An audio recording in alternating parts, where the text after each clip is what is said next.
우리 첫 시간에 잘 버텨주셔서 잘 감당했고, 이제 두 번째 시간 시작합니다.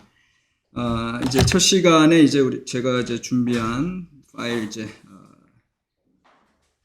제가 총 15장 준비했는데 지금 벌써 이제 9장이 지나갔고 이제 10번째 장 들어옵니다. 가나안 정복 전쟁과 헤렘의 이제 입체적인 읽기가 되겠습니다. 그래서 다시 한번 우리가 이런 다면적인 성서적 이스라엘, 신앙적 이스라엘, 그다음에 역사적 이스라엘 이 세 가지를 이제 합쳐서 입체적으로 봐야 된다 그 소리거든요. 그런 관점에서 가나안 정복 전쟁을 한번 다시 보고 또 헤렘에 대해서 좀 다시 보기를 원하는데, 일단 이제 가나안 정복은요, 우리가 성경에서 나타나는 그 신앙적 이스라엘은 요 단기간의 군사적 정복입니다. 이게 첫 번째 나와. 그런데 실제로 가나안 정복 전쟁의 실제 역사적 이스라엘의 모습은 사실은 단기간의 군사 정복으로만 끝난 것 같지가 않아요. 그 학자들이 고고학적인 증거물이나 여러 가지들을 통해서 이제 근처에 이제 다른 역사적 기록들, 성경 외에 다른 기록들을 다 봤을 때는 그런 신앙적 이스라엘은 이제 군사 정복을 얘기하지만 실제로는 역사적 이스라엘의 모습은 이제 이민을 이제 점진적인 이민이죠. 그러니까는 그 전쟁보다는 어느 지역에서는 전쟁을 했지만 또 어느 지역에서는 평화적으로 스며시 이제 들어가서 살게 되는 경우가 있을 수 있었을 것이고, 그 다음에 이제 농민 봉기설은 이제 옛날에 이제 민중신학 하시는 분들이 사회과학적인 접근 방법을 가지고 또 이론을 만드신 건데, 요거는 뭐 옛날에 일어난 일이니까 우리가 정확히 모르겠으나, 그러나, 실제로 여러분들, 여리고성 점령 사건의, 그 주인공은 사실 기생 나합이잖아요. 그러니까 기생 나합 같은 경우는 내부자죠. 근데 내부자가 이 외부에 이제 이스라엘의 침입자들과 힘을 합해가지고 이제 여리고성을 점령한 사건을 보면서, 자, 다시 말씀드립니다. 실제 그 사건이 그대로 역사적으로 그렇게 이루어졌는지는 우리가 알 수 없으나 우리 성경에서는 신앙적 이스라엘의 모습에서 그렇게 묘사를 해요. 그런데 그걸 통해서 학자들이 생각하는 건 뭐냐면, 그 당시에 그 여리고성이나 뭐 아이성이나 뭐 하솔성이나 그 성내에 약자들이 있었을 것이다. 소외자들이 있었을 것이다. 기득권층들의 반발하는 세력도 있었을 것이다. 그러니까 그들이 가만히 소문을 들어보니까 애굽 제국의 포로들이 그들을 해방한 여호와라고 하는 해방의 하나님의 이름으로 그 애굽에서 빠져나왔대더라. 그러니까 그들은 소외자들, 약자들인데 소외자들과 약자들의 하나님이 여호와라고 하는데, 왜? 여러분들 아시다시피 기생 라합이 그 정탐꾼에게 뭐라고 얘기해요? 너무나 놀라운 신앙 고백을 그 이방 여인에게 듣잖아요. 너희들이 섬기는 하나님이 상천하지 하나님이다. 이거를 여호수아서 2장에서 고백하잖아요. 그러니까 그만큼 소문이 쫙 나 있는 거죠. 그러니까 그런 정황을 보았을진데, 당시에 또 이 점령해 들어가는 사건들 중에서는 농민봉기설이라고 이제 표현은 돼 있지만, 좀 이제 약자들이 그렇게 봉기를 일으켜서 그 또 이스라엘의 그 세력들과 합쳐서 그렇게 또 성들을 점령해 들어가지 않았겠느냐. 이제 학자들의 이론이에요. 학자들이 이제 그렇게 얘기를 하고, 그다음에 이제 자생설 같은 경우는 아예 야곱 시대에 애굽에 들어가지 않았던 또 히브리 백성들이 있었을 것이다. 남아있던 그들이 그 땅에 자생적으로 거주하다가 또 이들과 만나서 결국, 그러니까 이스라엘의 기원을 얘기하거든요. 이스라엘 기원의 형성 조건 가운데 우리 신앙적 이스라엘은 군사정복만 얘기하지만 또 다른 여러 가지 모습들이 실제적으로는 팩트로서는 역사적 이스라엘에서 있었을 것이고, 그러나 그 가운데 신앙적 이스라엘의 모습을 우리가 얘기한다고 했을 때, 여러분들 이 네 가지 정복설만 보더라도 역사적 이스라엘이 다르고 신화적 이스라엘이 다르죠. 그러나 제가 말씀드립니다. 성서적 이스라엘의 모습으로는 뭐예요? 여전히 하나님께서 그 옛날 아브라함에게 약속하셨던 그 약속의 땅을 너희 자손에게 주리라 하신 말씀이 온전히 이루어진 거죠. 그런 어떤 하나님의 그 섭리와 하나님의 역사의 어떤 행하시는 그런 기록들로 우리가 성서적 이스라엘을 받아들일 때 오늘날에도 여전히 살아있는 진리의 말씀을 우리가 받을 수 있는 거거든요. 자, 그렇다면 이제 그러면 헤렘은 어떻게 되는 거냐 이거죠. 헤렘을 우리가 그러면 이제 어떻게 받아들일 수 있겠느냐 했을 때 여기에 이제 신학적인 설명이 나옵니다. 모세의 쉐마 명령과 헤렘 명령이 어떤 면에서 만나고 있다. 여러분들 쉐마 명령은 신명기 6장 4절에서 나오는 쉐마 이스라엘아 들으라. 너희 하나님 오직 한 분 한 하나님이시니 6장 5절 너희는 마음을 다하고 뜻을 다하고 힘을 다하여 내 하나님 여호와를 사랑하라. 이게 모세의 쉐마 명령이거든요. 그러니까 하나님 사랑의 명령이 이제 쉐마 명령인데 이 쉐마 명령은 긍정적이죠. 적극적이죠. 하나님을 사랑하라. 그러니까 가나안 땅에 들어간 이스라엘 백성들에게 절대 헌법과 같이 지켜야 될 준수해야 될 법이 오직 내 하나님 여호와 한 분 하나님만을 사랑하라 이거예요. 그 쉐마 명령의 긍정적인 하나님 사랑 명령이 헤렘 명령에서는 똑같은 맥락인데 이제 부정적으로 그렇게 주어진 것이다. 요 설명은 제 설명이 아니라 제 이제 그 은사님 이제 감신대 이제 명예 교수님이신데 이제 왕대일 교수님이 하시는 말씀인데 결국은 우리가 지금 헤렘이라고 하는 건 진멸하라는 거잖아요. 그 진멸의 이면에는 뭐가 있느냐? 왜? 다른 가나안 족속들은 뭘 섬겨? 다 가나안의 우상들을 섬기잖아요. 바알, 아세라, 그런 아낫, 그런 이방 신들을 섬기는 것 가운데 너 이스라엘은 하나님의 백성이니 이미 신의 산에서 하나님의 계약 백성으로 새롭게 태어났으니 이제 들어가는 가나안 땅에서 오직 하나님 한 분 하나님을 사랑하라라고 하는 그 사랑의 쉐마 명령, 적극적인 명령에 부정적인 명령으로 다른 차원으로 헤렘 명령이 들어갔다라고 하는 거죠.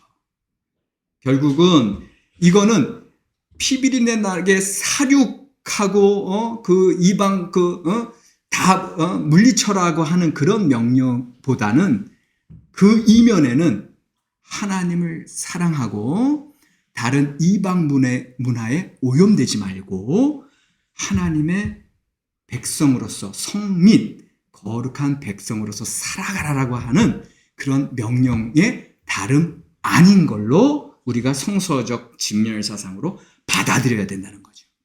그거를 이제 우리가 이제 얘기할 수가 있고요.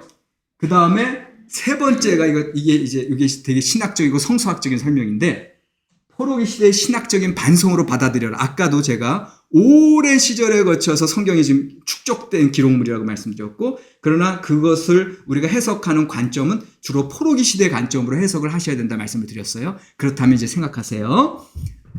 지금 여호수아의 이 헤렘의 역사적인 기록들이 지금 포로기 때 정리되고 있어요. 그렇다면 포로기 때 신학적인 반성이 일어날 때라 그랬어요. 우리가 왜 이스라엘 백성, 야훼 백성이 왜 졌나? 그런데 왜 졌어요? 왜 바벨론에게 점령당하고 우리가 포로로 끌려왔어요? 아까 말씀드렸듯이 우상 숭배했기 때문에 쉐마 명령, 오직 하나님 한 분만을 마음과 뜻과 힘을 다해 사랑하라고 하는 그 말씀을 지켰다 못 지켰다? 못 지켰다. 근데 그 못 지킨 최대 이유가 뭐예요? 가나안 지역에 살면서 이스라엘 백성들이 우상 숭배하고 혼합주의, 하나님만을 섬기는 게 아니라 하나님을 야훼 하나님을 섬기면서 또 뭘 섬겼어? 그 땅의 풍요의 신, 만몬주의, 그 다음에 어떤 성적인 타락들, 이런 것들이 혼합해서 들어왔기 때문에 그들이 멸망한 거잖아요. 그들은 그때서야 깨달은 거예요. 뭘 깨달았어요? 하나님이 쉐마 명령을 주시고 헤렘 명령을 주신 것 같은 이야기구나.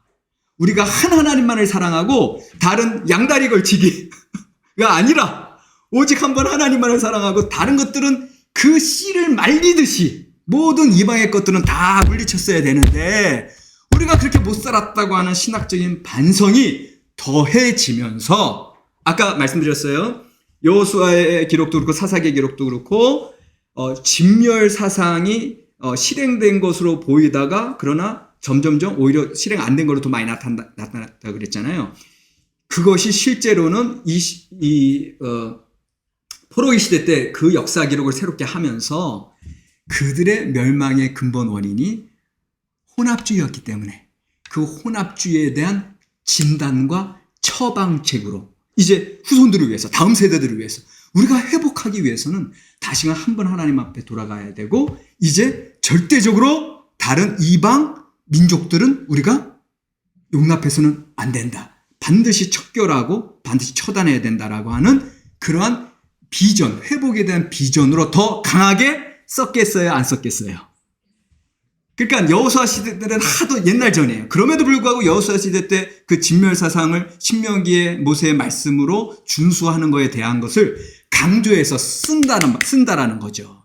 그래서 아까 그 백인 클링크 목사님 입장에서는 어이구 이거 왜 다 죽이라고 해 그렇게 느껴질 정도로 그리고 그것을 요 다면적인 읽기를 통한 입체적 읽기를 못했던 청교도들이 이 우크라이나 전쟁을 읽은 푸틴이 그 성경 해석을 잘못하고 있는 거죠.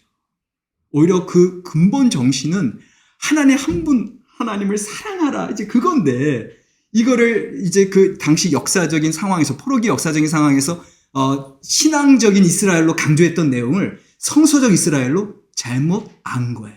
그래서 제가 계속 말씀드리는 거예요. 우리가 신앙적인 신앙적인 교회, 신앙적인 이스라엘에 오류의 여지가 있다는 거예요.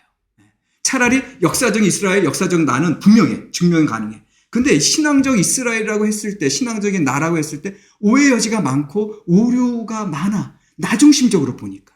거기에서 더 나아가서 역사적인 성서적인 성서적인 이스라엘의 관점에서 봤을 때 이거는 한 분 하나님 사랑하라는 거구나. 그 말씀으로 우리가 받을 수 있다라고 하는 거죠.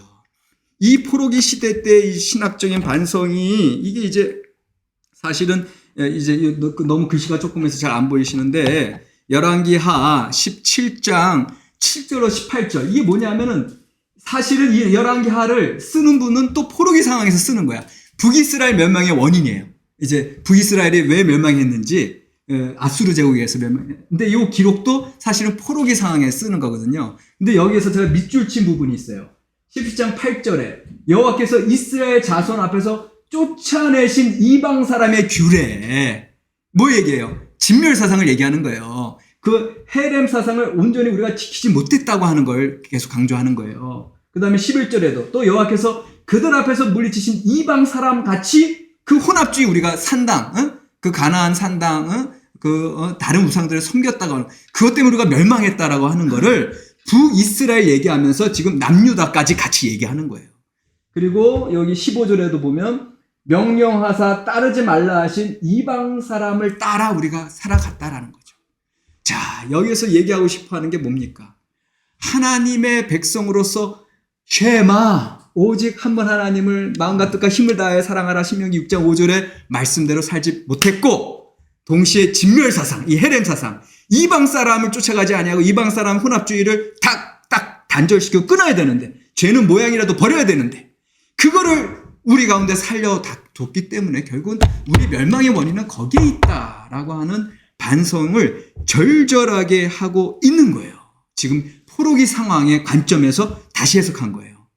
그런 포로기 상황의 관점에서 보면은 너무너무 이게 절절히 더 다가와요.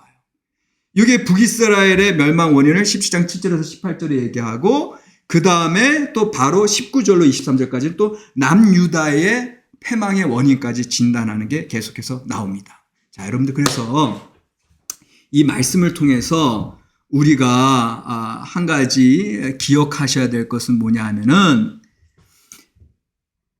이스라엘 백성의 그 하나님의 성민으로서의 정체성을 그만큼 강조하는 겁니다.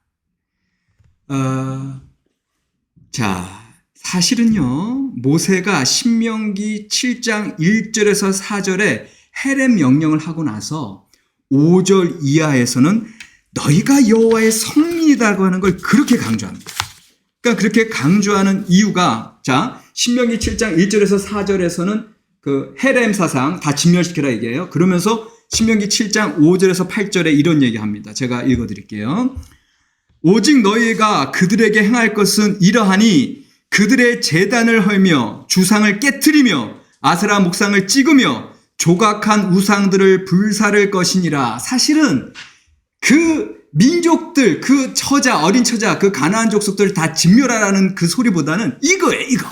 이 헤렘 사상이 얘기하고자 하는 건 그 모든 우상들 다 찍어서 불사를 것이니라. 악은 모양이라도 버려라. 그 얘기예요. 그러면서 6절에 너는 여호와 내 하나님의 성민이라. 내 하나님의 성민. 내 하나님의 성민, 거룩한 구별된 백성, 오직 하나님을 내 마음과 뜻과 힘을 다하여 한 분 하나님만을 사랑해야 된다는 이 이스라엘의 정체성을 밝혀주는 게 이게 헤렘 사상이라고 하는 거죠. 여러분들 그 이스라엘 역사가 언제부터 이렇게 미끄러져 내려가냐 하면 결국 이스라엘 역사는 사실은 실패의 역사거든요. 북이스라엘, 아수르 제국의 멸망, 남유다, 바빌론 제국의 멸망, 포로로 끝나는 게 북이스라엘 역사, 그러니까 이스라엘의 역사예요. 실패한 역사예요. 그 실패한 역사가 언제부터 미끄러져 내려가냐 하면은 사실은 이 가나안 정복 전쟁을 통해서 하나님이 어쨌든 뭐 군사 정복설, 뭐 농민 복리설, 뭐 이민설 뭐 다 합해서 어쨌든 땅을 허락하셨잖아요. 사사시대 부정연맹체가 열렸잖아요. 그때는 왕이 없었어요. 왜 왕이 없었어요? 하나님이 왕이시니까. 그래서 사사시대 때는 신정체제입니다. 신정체제. 그래서 엘리의 송소, 실로. 엘리가 제사장으로서 사무엘이 어릴 때부터 그 실로 성소에서 크잖아요. 한나가 서원기도해서. 그 실로 성소가 이스라엘 12지파 체제에서 이제 가장 집중된, 왜? 거기에 법궤가 모셔져 있었으니까. 그런 성소에서 하나님이 친히 다스린다고 하는 관념. 왕을 안 세워. 왕은 인간이 왕이잖아요. 그게 아니라 하나님이 친히 다스리는 왕, 신정체제 이상을 하나님께서 가나안 정복 이후에 사사시대를 통해서 허락하셨는데 사사시대 말기가 아주 혼탁해졌잖아요. 그때 사무엘에게 이제 사무엘서로 넘어가면 사무엘에게 사람들이 와서 뭐라고 얘기해요? 선지자여, 우리에게 다른 민족처럼 왕을 세워주시오. 이렇게 얘기해요. 그때 사무엘이 고민하죠. 너희는 하나님의 백성인데 왜 다른 이방 백성처럼 왕을 구하느냐 이렇게 얘기해요. 제가 보기에는 이스라엘 역사가 미끄러져 내려가는 게 거기서부터 미끄러져 내려가는 거예요. 하나님이 왕이신데 우리는 이 세상의 구조와 이 세상의 체제와 이 세상의 이익 추구대로 다른 이민족과 같이 그들의 삶의 방식이 바뀌는 거예요. 변색이 되는 거예요. 더 이상 하나님의 거룩한 백성으로서의 정체성을 조금씩 잃어가게 되는 게 이 이스라엘 왕정 그 설립 시대부터 이미 예견되는 이스라엘 역사의 비극이 그때부터 시작되는 겁니다. 그래서 결국 모세가 여호와의 성민이라고 신명기 7장 6절에서 그렇게 강조하는 건 뭐냐면 하나님의 백성으로서 살아라. 하나님의 백성. 그래서 이게 영어로는 covenant people입니다. covenant people. 계약 백성.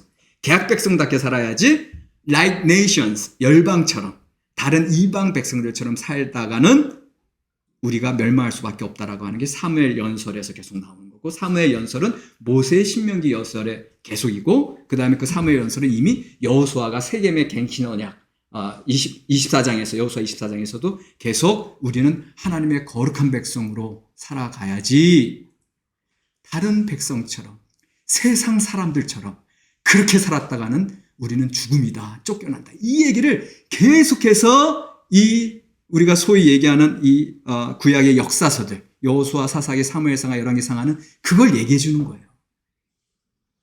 거룩한 백성으로서의 정체성을 지켜라. 하나님의 사람답게 살아라. 이방 백성처럼 세상 사람들처럼 살아가지 말아라. 그 얘기. 근데 그 얘기를 이제 이 헤렘 규정을 통해서 모든 세상의 그 하나님 앞에 나아가는 것을 방해하는 장애물들과 모든 사탄적인 요소들은 다 진멸시켜라. 요게 이제 이 역사서에서 강조하고자 하는 말씀이 되겠습니다. 그래서 헤렘 사상의 본질은 오직 하나님만을 섬겨라. 이제 그거를 이제 기억하셔야 되겠고요. 하나님 사랑이 첫 번째고요. 헤렘 사상의 본질, 넘어가야 돼요. 그래서 헤렘 사상의 본질 첫 번째, 하나님 사랑의 긍정적, 부정적 측면 말씀드렸어요. 긍정적 측면은 쉔하고 부정적인 헤렘인데 중요한 건 하나님 사랑이에요. 첫 번째, 하나님 사랑이 중요하다. 이거 말씀드리고요. 두 번째, 거룩한 전쟁 사상입니다. 이것도 신나는 내용이에요. 이 헤렘 사상에 이게 있어요. 하나님이 싸우시는 거예요. 우리가 싸우는 거 아니에요. 우리는 적들을 물리칠 수 없어요. 생각해 보세요.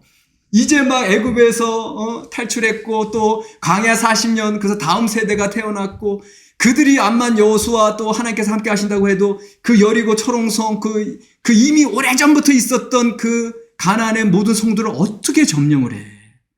할 수 없어요. 그런데 가능했어요. 왜?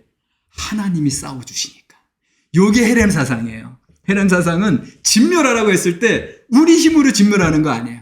하나님이 함께 하시기 때문에 승리할 수 있다는 사상이 이 헤렘 사상에 들어와 있는 겁니다. 자, 예를 들어서 여호수아 24장 12절에 이런 말씀이 있습니다. 내가 왕벌을 너희 앞에 보내어 그 아모리 족속의 두 왕을 너희 앞에서 쫓아내게 하였나니 너희의 칼이나 너희의 활로서 이같이 한 것이 아니이다. 예? 이 말씀을 분명히 이야기하고 계시고 또 이게 이제 이 헤렘 사상이 이때로부터 쭉 이제 이스라엘 역사의 전통 가운데 쭉 나타나는데 예를 들면 이사야 7장 9절에서는 이사야 7장 9절에 이제 시리아 에브라임 전쟁이라고 났을 때도 이사야 7장 9절은 어떻게 얘기하냐면 에브라임의 머리는 사마리아요 사마리아의 머리는 르말리아의 아들이니라. 만일 너희가 굳게 믿지 아니하면 너희는 굳게 서지 못하리라. 군사력 의지하지 말고 믿음으로 승리하라. 이 얘기를 이제 남유다에게 얘기하시는 거고요. 여러분들 제일 유명한 말씀은 역대하입니다. 역대하 20장 15절로 17절인데요. 그 중에 대표적인 말씀이 15절 후반절에 너희는 이 큰 무리로 말미암아 두려워하거나 놀라지 말라. 이 전쟁은 너희에게 속한 것이 아니요 하나님께 속한 것이니라. 그러면서 17절에 이 전쟁에는 너희가 싸울 것이 없나니 대열을 이루고 서서 너희와 함께한 여호와가 구원하는 것을 보라. 너희가 싸울 것이 없다. 이 전쟁은 하나님께서 하신다. 그러니까 그 헤렘 사상의 근본은 우리가 싸우는 게 아니고 우리가 진멸시키는 게 아니에요. 하나님께서 싸워주시는 겁니다. 세 번째, 헤렘이라는 온전히 드리는 제사, 예배. 여러분들, 헤렘은요, 제사예요, 제사. 헤렘이라는 용어 자체가 온전히 하나님 앞에 드리는 그 번제의 의미를 갖고 있는, 번제, 희생제의 의미가 있습니다. 그래서 이 헤렘의 세 번째는 예배예요. 오늘날의 예배. 그럼 여러분들, 이게 뭔지 아세요? 여러분들 사실 여리고성 점령 사건도 기억해 보세요. 양각 나팔을 든 7명의 제사장이 7개 양각 나팔을 불고 법궤 앞에서 불고 법궤가 진행하고 6일째까지는 한 바퀴 한 바퀴씩 돌고 7째 날 7바퀴 돌고 그거는 예배입니다. 이들은 전쟁이 아니에요. 사실은. 예배를 하나님 앞에 드리는 거예요. 그러면 왜 이 헤렘이라고 얘기하느냐? 그래서 진멸해서 다 바치는 제사예요. 하나도 남기면 안 돼요. 하나님께서 싸워주신 것이기 때문에 전리품은 우리가 거기 뭐 여자들, 거기에 뭐 재물들, 우리가 갖는, 군사들이 갖는 게 아니에요. 하나님께 온전히 바치라는 의미에서 진멸사상을 얘기하는 거예요. 그게 하나님 앞에 드리는 제사요, 예배다.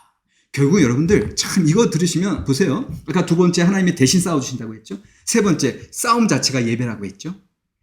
이게 오늘 우리의 삶에는 큰 위로가 되는 거예요.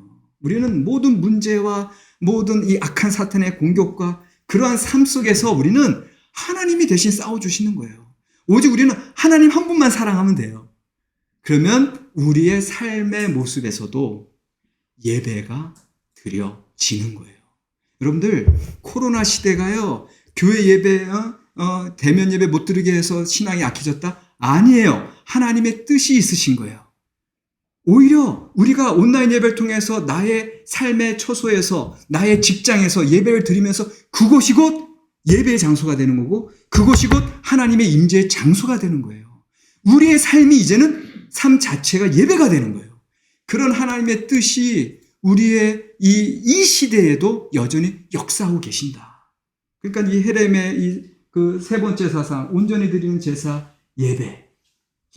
요거를 이제 쭉 이야기하면서 아까 제가 강조했던 그 하나님의 성미, 그러니까는 하나님의 백성으로서, 계약 백성으로서 하나님을 향한 한 마음, 한 사랑의 삶을 우리가 살아간다고 하는 거. 자, 여기에서 이제 여러분들 제가 오늘 강조하고 싶은 이제 세 번째 포인트가 나오는데, 결국은 우리의 삶 자체는 하나님이 싸워주시는 거고, 우리는 하나님만을 사랑하고 하나님 앞에만 서 있으면 되는 거고, 가만히 서서 하나님의 구원을 바라보면 되는 거고, 마치 홍해 앞에서 모세가 당한 이스라엘 백성들에게 얘기한 것처럼 그렇게 살아갔을 때 그것이 하나님의 거룩한 백성들의 정체성이에요.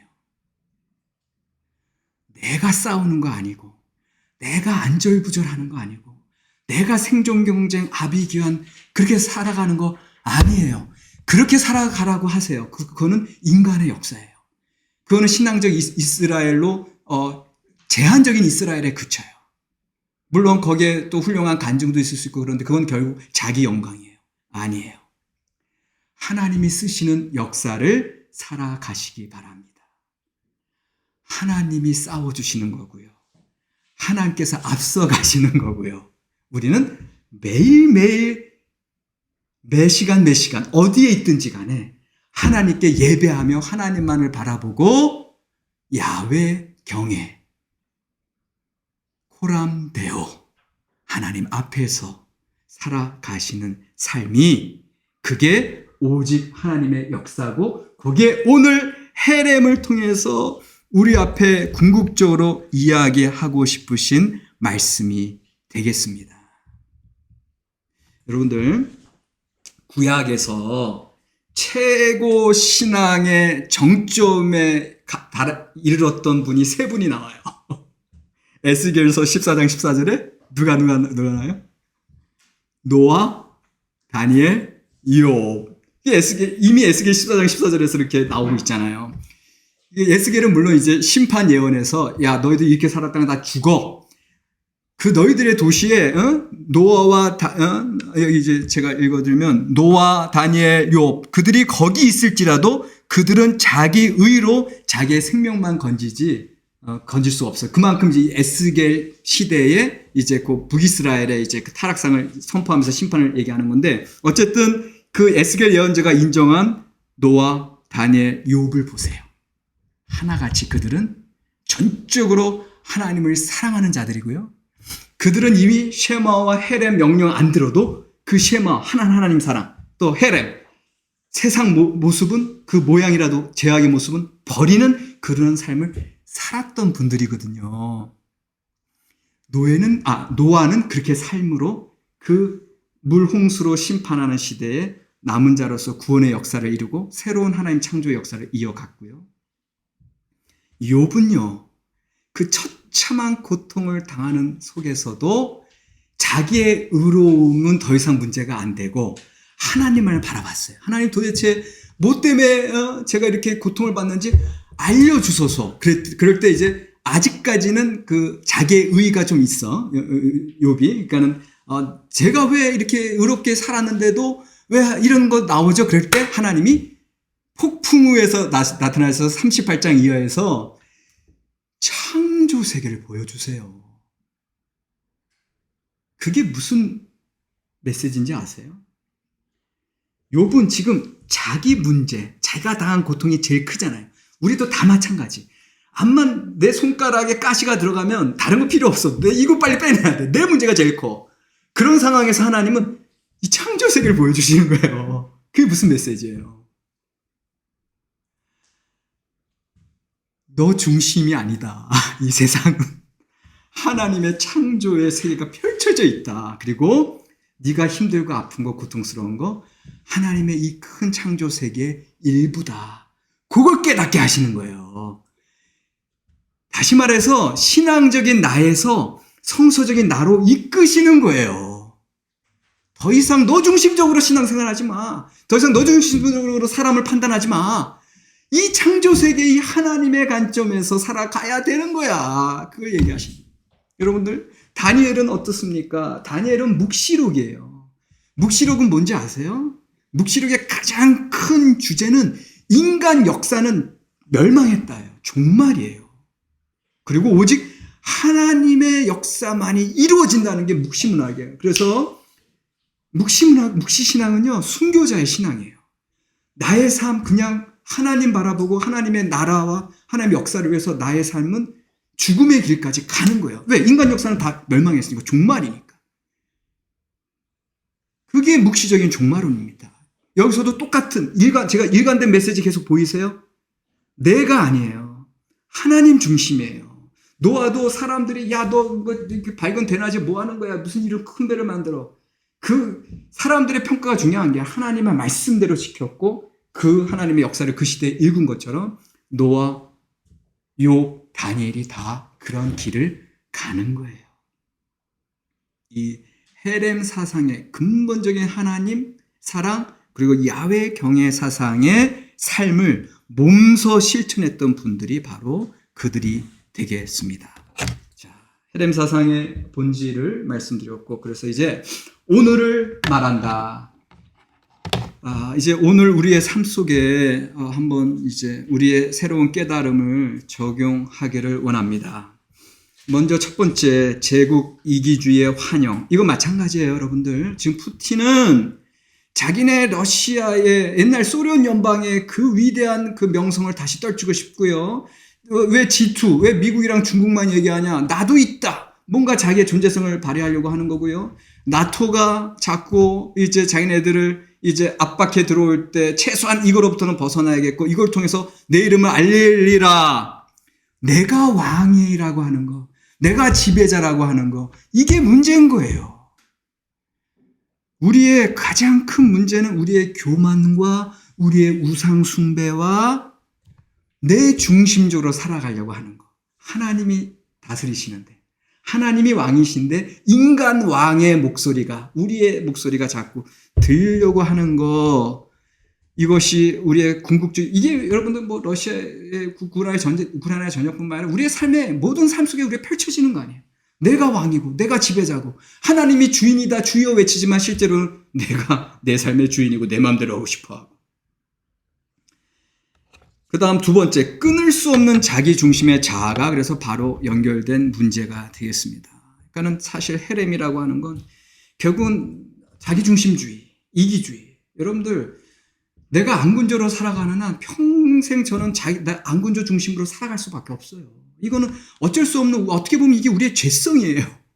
도대체 하나님 중심으로 살아갈 수가 없는 우리의 근본적인 문제. 그런데 나아가 이 자기 중심의 자아가 혼합주의의 온상인 거 아십니까? 하나님 한 분만을 사랑하는 게 아니라 자꾸 내 것, 내 이익, 내 욕심, 하나님 앞에 서는 게 아니라 자꾸 내 생각, 나 중심적으로만 그렇게 살아가려고 하는 모습이 우리에게 있다. 그러니까는 이거는 참 평생의 우리의 신앙적인 싸움의 과제입니다. 자기 중심적으로 살아가는 거. 그래서 여러분들 갈라디아서 6장 15절에 이런 말씀이 있어요. 갈라디아서 6장 15절에 할례나 무할례가 아무것도 아니로되 오직 새로 지으심을 받는 것만이 중요하니라. 이렇게 돼 있어요. 갈라디아서 6장 15절의 말씀인데요. 이게 무슨 소리냐 하면은 당시에 갈라디아 교회가 바울 사도가 그렇게 간절히 외치는 건, 야, 너희들 왜 할례파다 무할례파다는 뭐 바알파다 누구파다 싸우는 거, 그거 왜? 이것도 다 신앙적 이스라엘이지. 신앙적인 나지. 자기중심적이지. 자기가 생각하는, 내가 맞는 교리 따라 내가 생각하는 거에 맞게끔 살아가는 그런 사람이 아니라 할례나 무할례가 아무것도 아니로되 오직 뭐가 중요하다고요? 새로 지으심을 받는 것만이 중요하니라. 할렐루야. 요거예요, 요거. 우리가 나의 이기주의를 버리는 최고의 핵심은 내가 아니라 할례다 무할례다 이런 거, 인간적인 뭐 나의 생각, 나의 교리, 뭐 나의 가치관이 아니라 오직 새로 지으심을 받는 것만이 중요하니라. 오직 새로 지으심, 무슨 새로 지으심을 받아? 하나님의 역사, 인간의 역사가 아니라 하나님께서 만들어 가시는, 하나님께서 싸워주시는 그 하나님의 역사가 시작되는 그 시점에서 비로소 우리는 하나님의 성민으로서 거룩하게 설 수 있다라고 하는 거죠. 그래서 새로운 정복 전쟁을 이제 우리가 하셔야 됩니다. 새로운 정복 전쟁을 하셔야 되는데 이건 다른 말로 나 자신과의 싸움, 나 자신과의 싸움을 하시는 게 오늘 우리 헤렘 사상의 본질을 오늘 우리의 삶에 적용하는 메시지가 되겠습니다. 제가 우리 이제 학부 학생들, 참 이번에 이제 22학번이에요. 22학번들이 이제 들어왔는데 22학번도 참 럭키인 게 그들의 선배들 21학번, 20학번들은 무슨 학번들이에요? 코로나 학번들. 학교 캠퍼스에 발 한 발짝도 못 들여놓고 2학년, 3학년이 됐어. 얼마나 억울해. 그러니까 또 우리 교수님들도 이 학생들 보면 너무 안타까워. 참 안 됐어. 그런데 2학번 애들은 지금 대면 수업 하거든요. 이번 3월부터 대면 수업 하고 있거든요. 근데 아닌 게 아니라 2학번 애들은 막 되게 활발해. 또 아닌 게 아니라. 그래도 너무 재밌어. 근데 이제 얘네들 보고 이제 요번에 구약성서 2에 쫙 이제 개론하면서 토론을 좀 이제 족장사 다 쭉 살펴본 다음에 토론을 좀 시켰어요. 그래가지고, 야, 우리가 아브라함, 이삭, 야곱, 요셉을 배웠는데, 그 아브라함에게 있어서는 어떤 순종의 메시지를 우리가 배웠고, 이삭의 경우는 이제 양보의 메시지를 배웠고, 그 다음에 야곱의 경우는 좀 열등감, 자기가 둘째 차자라고 하는 그런 열등감으로 평생 힘들었고, 그러나 그것을 싸워나가는, 천국은 침노하는 자의 것이다. 싸워나감으로 이렇게 또 12지파의 아버지 이스라엘로 새롭게 태어났고, 요셉의 경우는 그 꿈을 가지고 이제 그가 모든 어려움을 통과해서 구원자로서 서게 됐는데, 그들의 삶에 있어서 이 네 가지가 다 중요한데, 우리의 믿음의 삶에서 어떤 게 제일 중요한지 한번 의논해보고, 그 다음에 그것을 극복하는데, 그러니까 그걸 따르는데 장애물들에 대해서, 우리의 신앙적인 문제들에 대해서 한번 토의를 해봐라. 얘기를 했더니 애들이 이제 발표를 이제 자기네 조별 토론에서 발표들을 잘 했어요. 근데 제가 그 발표를 들으면서 정말 잘못 생각하고 있는 것들이 있구나. 그 애들뿐만 아니라 우리 신앙에 있어서 그걸 발견했어요. 나 자신의 모습을 애들의 발표에서 발견했어요. 그게 뭐냐면 애들이 아브라함의 순종을 얘기하면서 너희 본토 친척 아비 집을 떠나라. 내가 이제 결단해서 의지적으로 떠나는 걸로 설명을 하더라고요. 그 다음 이삭의 경우는 계속 양보하잖아요. 그랄 땅 목자들이 우물 파면 또 뺏어가고 우물 파면 또 뺏어가고 그 양보하는 것 자체를 이타심 이타적으로 계속을 하더라고요. 그 다음에 이제 야곱의 경우에 막 투쟁하고 막 그렇게 싸우는 것 자체가 이제 당연히 인간의 성정이 발현되는 것으로 이렇게 보고, 요셉의 경우도 참을성, 인내심. 자, 설명이 맞아요? 틀려요? 그 모습 가운데 우리 신앙의 모습을 본 거예요. 내가 내 의지를 꺾고 순종하는 거 아닌데, 내가 이타심으로 양보하는 거 아닌데, 내가 그런 어떤 열등감이 에너지가 돼가지고 막 그렇게 싸워나가는 거 아닌데, 내가 이렇게 인내하고 참을성 있는 거 아닌데, 그거는 다 인간의 역사를 쓰는 거예요. 역사적 이스라엘, 신앙적 이스라엘의 모습에 불과해요. 아직 성서적 이스라엘이 아닌 거예요. 왜? 성서적 이스라엘은 뭔데? 하나님의 능력으로 떠나는 거예요. 그 하나님이 너의 본토 친척 아비 집을 떠나라 했을 때 그 거룩한 하나님 체험이 나를 떠나게 할 수 있는 거예요. 이삭이 양보심이 많아서 착해서 그 그랄 땅의 목자들에게 우물을 내어준 거 아니에요. 하나님의 약속, 아브라함이 계속 그 약속을 어릴 때부터 들었을 거 아닙니까? 그 약속에 대한 강한 믿음이 있기 때문에 이 세상 현실에 무슨 일이 일어나더라도, 내가 손해되는 한이 있더라도 하나님의 약속 바라보고 새로운 우물을 파는 거예요. 그때 르호봇, 더 넓은 곳이라고 하는 새로운 우물, 하나님의 역사를 경험하는 거예요. 야곱이요, 평생을 야곱 이름으로 살았어요. 야곱 이름이 뭐예요? 뒤꿈치를 붙잡는 자. 평생 자기가 그 차자인 거를 이제 자기가 그 권리를 이제 자기가 다 받기 위해서 평생 그렇게 투쟁하는 삶을 살았어요. 그러나 야곱이 언제 바뀌었어요? 야복강가에서. 야곱에서 뭘로 바뀌었어요? 이스라엘로 바뀌었어요. 이스라엘이라는 이름의 뜻이 뭔데? 우리 한글 성경은 여호와 겨루 이긴 자다 이렇게 나오죠. 근데 원래 본 뜻이 뭔지 아십니까? 여호와를 그러니까는 원래 이제 문자적인 의미는 뭐냐면 문자적인 의미는 여호와를 보고도 죽지 않았다 이제 그런 소리예요. 여호와와 겨루 이겼다는 소리는 단지 하나님과 싸워서 내가 이겼다 그 소리가 아니에요. 왜? 당시의 관념은 거룩하심 앞에 인간은 죽어요. 거룩성 앞에 인간의 죄성이기 때문에 구약의 관념이에요. 그래서 구약에 보면은 내가 전능하신 하나님을 만났으니 나는 죽게 되었나이다. 기드온도 그랬고요. 삼손의 아버지 마누아도 그랬고요. 야곱도 그런 걸 하잖아요. 베델에서 꿈꿀 때 두려워하잖아요. 하나님 만나면 죽어요. 그런데 이 야복 강가에서는 하나님의 사자 곧 하나님 만났는데 안 죽었어요. 그래서 이스라엘이라는 이름이 붙여졌어요. 그런데 그 이스라엘 이름이 다른 의미가 있습니다. 하나님이 싸워주신다라는 의미가 있습니다. 이스라엘 똑같아요. 이스라엘인데 엘이 하나님이에요. 엘이 하나님이고 이스라엘 할 때 사라라고 하는 의미가 프리베일 이제 극복하다, 넘어서다. 하나님이 극복하게 하신다. 하나님이 넘어서게 하신다라는 뜻이 있어요. 엄청난 변화입니다. 발 뒤꿈치를 붙들면서 평생 내가 싸웠던 야곱의 인생이 야복강가를 통해서 여러분 야복강은요 경계입니다. 경계. 우리는 늘 그 경계 개념을 넘어갈 때 새로운 세상으로 넘어갑니다. 야복강가에서 이스라엘은 새로운 이스라엘이 된 거예요. 야곱은. 그래서 이제는 더 이상 내가 싸우는 삶이 아니라 하나님이 싸우신다. 오늘 헤렘 사상과 통해 있는 게 이스라엘이라고 하는 이름입니다. 요셉은 어땠어요? 요셉이 막 참을성 있고 그런 사람이 어떤 그런 인내, 그것도 뭐 성품이 그럴 수도 있겠죠. 근데 중요한 건 누구예요? 그 나쁜 여자, 누명 씌운 여자, 보디발의 아내가 그 동침을 거부하고 나갔을 때 그때 그 팔팔 끓는 그 20대 청년이 그걸 어떻게 그걸 감당할 수 있어? 그 유혹을 어떻게 벗어날 수 있었어?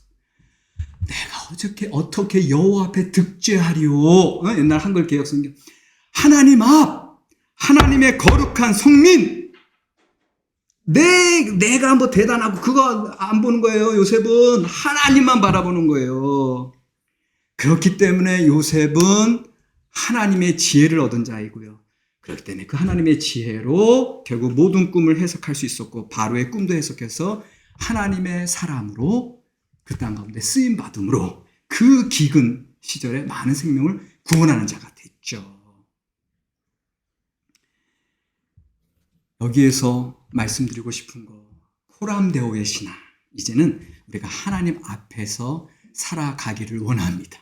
내가 살아가는 거 아니고 그러니까 좋은 일이 있든 나쁜 일이 있든 문제가 있든 찬양할 일이 있든 우리는 하나님 앞에 서야 된다고 하는 거 요거를 오늘 우리의 삶 속에서 끊임없이 나 자신과 싸운다는 게 그거예요. 더 이상 나 자신을 보지 마세요. 우리 특별히 이제 젊은이들 계속 자기 보고 자기한테 실망하고 그런 거 많이 해요. 물론 우리 어른들도 마찬가지잖아요. 내가 좀 더 잘할 수 있는데, 내가 더 잘해줄 수 있었는데, 우리 사업이 더 번창할 수 있었는데, 자기만 생각하는 게 아니라 다시는 나를 이제 버리고 나는 있는 모습 그대로 어디 앞에? 십자가 앞에만, 하나님 앞에만 서는 삶이 중요하다. 그래서 여러분들 나를 따라오려거든. 마태복음 16장 24절에서 25절의 말씀이 되겠습니다. 이에 예수께서 제자들에게 이르시되 누구든지 나를 따라오려거든 자기를 부인하고 자기 십자가를 지고 나를 따를 것이니라. 누구든지 제 목숨을 구원하고자 하면 잃을 것이요 누구든지 나를 위하여 제 목숨을 잃으면 찾으리라. 아멘. 여러분들 자기 부인, 제자도의 가장 근본은 자기 부인이고 십자가를 지고 주님을 쫓는 일인데 이게 너무너무 어려워요. 아까도 말씀드렸듯이 자기라고 하는 거, 안군조라고 하는 거, 이 테두리에서 벗어나서 욥이 경험했던 그 세상, 그 하나님의 창조 세계, 그 폭풍우 원설에서 그걸 경험하는 게 너무 어려워요. 왜? 우리는 너무 나 자신만 바라봐. 여기에서 우리가 어떻게 벗어날 수 있을까? 그래서 우리는 평생 자기 부인의 과제, 나 자신과의 싸움이 평생의 과제인데, 여러분들 다시 그 내 족장으로 돌아가서 나 자신과의 싸움에서 뭐가 어려운지 아십니까? 첫 번째, 아브라함의 경우 기다림이 어려웠습니다. 우리는 참 못 기다려요. 특별히 한국 사람들 진짜 못 기다려요. 저도 못 기다려요. 그리고 저는 운전을 좀 급하게 해요. 그래서 항상 운전대를 잡는 순간 저희 모든 식구들은 이제 공포 분위기로 두려워하면서 그 정도로 못 기다리는 우리 자신의 모습이 있습니다. 하루는 세배를 저희 아버지에게 세배를 드리면 이제 어르신들이 이제 새 덕담을 하시잖아요. 덕담 하자. 첫 번째 제발 올해는 차 좀 천천히 몰아라. 이게 새 덕담이 나올 정도로 제가 일단 급하고 이제 뭔가 할 일이 있으면 그 빨리빨리 처리해야 되고. 근데 이러면은 참 안 좋아요. 분명히 실수가 따르고 제대로 일을 못하는 거. 기다림. 아브라함이 몇 년을 기다렸습니까? 그 이삭을 얻기 위해서. 아브라함 떠날 때가 75세였나요? 그러니까 25년을 기다린 거네요. 근데 여러분들 이삭의 경우는 뭐가 어렵죠? 그 자기 자신과의 싸움에서 뭐가 어렵죠?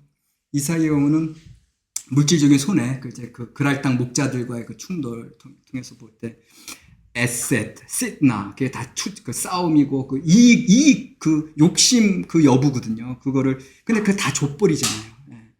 그러니까는 어떤 물질, 그러니까 우리 인생도 마찬가지. 우리한테 손해가 나는 건 도대체 참을 수가 없어. 그런데 우리 예수님께서는 산상수훈 통해서 뭐라고 말씀하세요? 다 줘라. 겉옷 달라 그러면 속옷도 주고, 뭐 심리 가자 그러면 백리도 같이 가지고 그냥 주는 거예요. 이게 하나님의 사람이에요. 야곱의 경우 열등감. 이게 참 우리 인생의 문제 아닙니까? 우리가 보기에는 그냥 다 정상적인 사람들인데 다 너무나 대단한 사람들 속에는 다 뭐가 있어? 마음에 병이 있어요. 열등감이 있고 뭔가 우울증이 있고 불안증이 있고 다 그래요. 왜? 자기 자신에게 집중하니까. 오히려 자기 자신을 부인하면 되는데 십자가만을 바라보고 가면 되는데 이 문제가 야곱에게 있었다. 결국은 뒤꿈치를 더 이상 붙잡는 것이 아니라 하나님이 싸워주신다라고 하는 그런 말씀을 붙들고 나아갈 때 결국은 이스라엘 12지파의 선조가 된 것이죠. 자, 요셉. 제가 항상 질문합니다. 여러분들 요셉 애국 총리 됐으니까 여러분들 요셉과 같은 삶을 살고 싶으십니까? 그러면은 아멘이 안 나와요. 요셉이 그 전까지는 하여튼 그냥 고생에 고생 그냥 일반 사람이라면 뭐 자살을 몇 번이나 했겠죠. 형들한테 배신당해, 노예살이해, 억울하게 누명 써, 또 감옥살이해. 감옥에 가서도 금방 또 풀려날 줄 알았는데 또 몇 개월, 몇 년을 더 기다려. 이게 사람이 살 수 있는 인생입니까? 다시 말하면 요셉이 우리에게 주는 나 자신과의 싸움의 어려움은 끝없는 시련이 되겠습니다. 끝없는 시련이 우리 인생에게 있어요. 그러니까 우리가 하나님의 역사를 써나간다는 건 너무너무 어려워요. 그러나 헤렘 사상을 통해서 하나님은 그 끝없는 시련을 요셉과 같이 하나님의 섭리에 맡겨라. 왜? 이곳에 나를 판 자는 당신들이 아니요. 요셉이 형들한테 이렇게 얘기하잖아요. 여기에 이곳으로 나를 보내신 건 당신들이 아니라 하나님이 이 많은 생명을 구원하시기 위해서 보내셨다. 저는 여러분들 이 신앙 고백은 성경의 66권 전체에서 너무너무 위대한 고백이에요.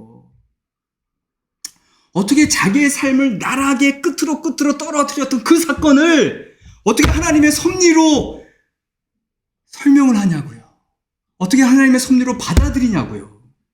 자기의 고통의 현장 속에서 하나님의 섭리를 보는 게 요셉이에요. 이게 코람데오, 하나님 앞에 선 자의 거룩한 백성으로서의 정체성입니다. 내게 너무나 힘든 일이 일어났어도 그 속에서 하나님의 뜻을 보는 거예요. 신나지 않습니까? 그것이 진정한 하나님 사랑의 고백이 되는 줄로 믿습니다. 그래서 나를 따라오려거든 자기 부인의 어제와 오늘 결국은 여러분들 임마누엘의 신앙입니다. 임마누엘의 신앙. 우리의 모든 것을 버렸을 때 하나님께서 동행하시고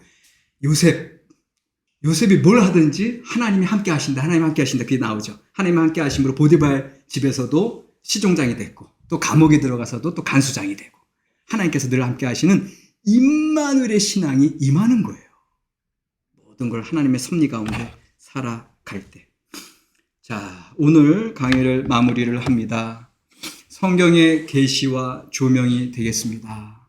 여러분들 오늘 제가 초반부에 말씀드린 것처럼 단순한 역사적인 교훈만을 우리가 받은 게 아니라 성경적인 진리를 성경의 계시를 통해서 우리가 조명을 받았습니다. 나 자신의 모습을 본 거예요. 오히려 이 성경에 기록된 이 역사를 통해서 결국은 헤렘이라고 하는 거 내 안의 모든 혼합주의, 내가 세상 사람처럼 아무런 구별 없이 거룩함 없이 살아간 거, 그리고 내가 하나님 앞에서의 삶이 아니라 그냥 나만의 삶에 전전긍긍하고 불안하고 조급하고 염려했던 모든 삶을 다시금 돌아봤던 게 오늘 하나님의 말씀의 계시와 조명이 되겠습니다. 그래서 이제는 야곱에서 이스라엘로 옮겨진 것처럼 여러분들 야곱에서 이스라엘로 옮겨진 거 하나님이 대신 싸워주시는 삶, 거룩한 전쟁 사상, 헤렘 사상이고요. 그 다음에 이게 더 나가서 뭔지 압니까? 프라비전즈에서 프라비전즈를 쫓는 삶에서 프라비던스를 쫓는 삶으로 바뀐다. 제가 지금 영어를 말씀드려서 죄송한데 아까 제가 하나님의 섭리를 따르는 삶을 요셉을 통해서 얘기했잖아요. 근데 그게 뭐냐면 프라비던스가 P예요. P, 캐피탈 P, 대문자 P로 프라비던스가 섭리예요. 그런데 그 프라비던스는 프로바이드라고 하는 제공하다, 공급하다라고 하는 동사에서 나왔어요.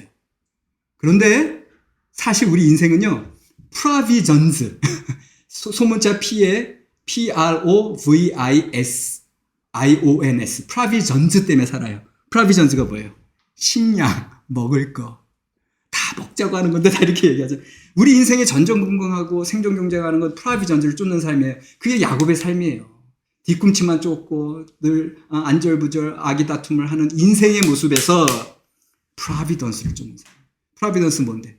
하나님이 먹이시니까, 하나님이 싸워주시니까, 하나님이 여호와 일에 인도하시니까 그러한 삶을 오늘 우리에게 얘기하신다. 왜? 신명기 우리 오늘 요절, 다시 요절로 돌아가서 이와 같이 여호수아가 그 온 땅 산지와 내겝과 평지와 경사지와 그 모든 왕을 쳐서 하나도 남기지 아니하고 호흡이 있는 모든 자는 다 진멸하여 바쳤으니 이스라엘 하나님 여호와께서 명령하신 것과 같았더라. 여호수아 오늘 요절의 말씀. 자, 여기에 여호수아가 그 온 땅의 산지 네겝은 사막 지역이고요. 평지 또 경사지의 모든 왕을 이렇게 나오죠. 오늘 요절 말씀에. 아까 말씀드렸어요. 우리 인생은요, 내가 왕이에요. 그리고 모든 지역, 나의 삶의 모든 부분에서 내가 하려고 그래. 나의 가족일, 나의 사업일, 나의 교회일, 나의 신앙일, 내가 하려고 해. 아니, 헤렘, 진멸사상은 그 모든 왕을 쳐서 하나도 남기지 아니하고 호흡이 있는 모든 자는 다 진멸하여 바치라. 나는 이제 남는 거 없어요. 이제는 하나님이 왕이시고 내 인생에서 내가 할 거 없어요. 전적으로 하나님의 공급하심과 하나님의 싸워주심으로 우리가 살아간다. 주님과 동행한다. 우리 안에 그동안 하나님의 왕자를 차지했던 나의 모든 교만을 다 내려놓고 하나님만을, 우리 주 예수 그리스도만을, 예수 우리 왕이요 이곳에 오셔서 나를 다스려 주소서. 온전한 경배와 찬양의 삶만이 진정 하나님의 백성의 삶이다. 말씀이 육신이 되어 우리 가운데 거하심에 우리가 그의 영광을 보니 아버지의 독생자의 영광이요 은혜와 진리가 충만하더라. 이게 임마누엘입니다. 이게 예수 그리스도의 이름입니다. 우리가 다 그의 충만한 데서 받으니 은혜 위에 은혜로라. 요한복음 1장 14절과 16절의 말씀입니다. 우리 인간의 역사가 아니라 하나님의 역사입니다. 그 역사를 가능케 하는 건 오직 은혜 위에 은혜임을 믿으시기 바랍니다.